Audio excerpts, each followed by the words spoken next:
This piece is called Fury from Tears. This piece is a chalk and charcoal on paper, framed under glass, 18 by 36 inches, completed in 1997. It's a rare study that has survived through time. One of my early experiments with a different medium than my choice medium of acrylic paint on canvas. I was exploring different mediums in art class in school at the time, and I was given art supplies by my parents. I believe I used a reference image from a magazine picture for this piece, which I also consider a self-portrait of sorts, as I had short black hair at the time, and I took liberties with the background and the conceptual idea of the piece that was not in the magazine picture.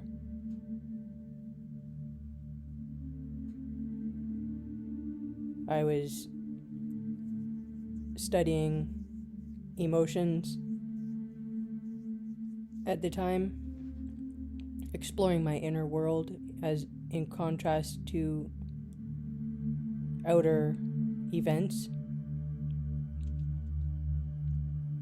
and learning quietly by observation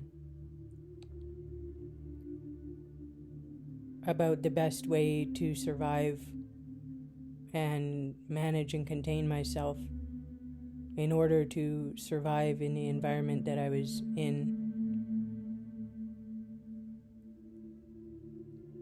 And the blue on the left side of this image represents sadness, grief, tears, and the red on the right hand side is fury. It's rage. It's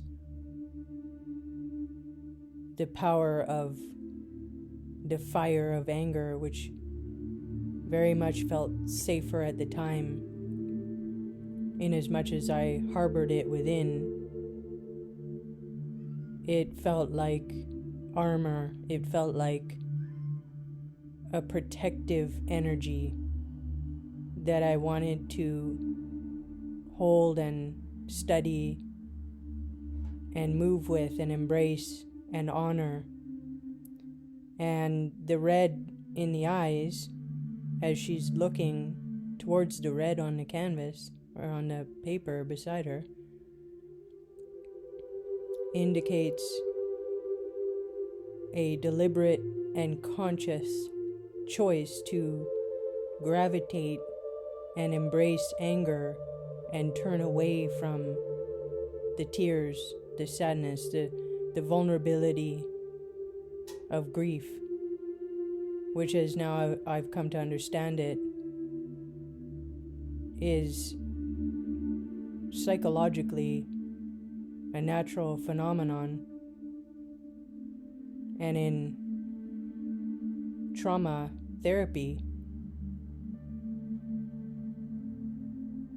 one can discover that anger is like a prickly shell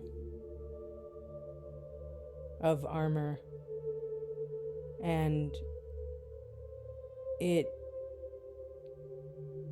is a barrier, and underneath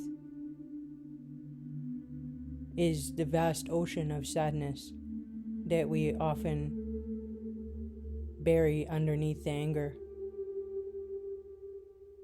And it makes sense why one would choose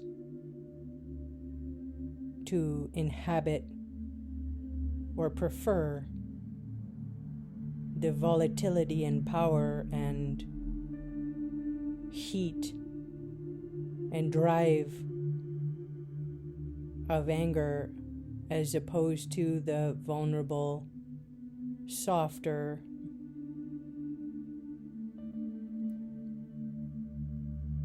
waters of grief and sadness that are underneath.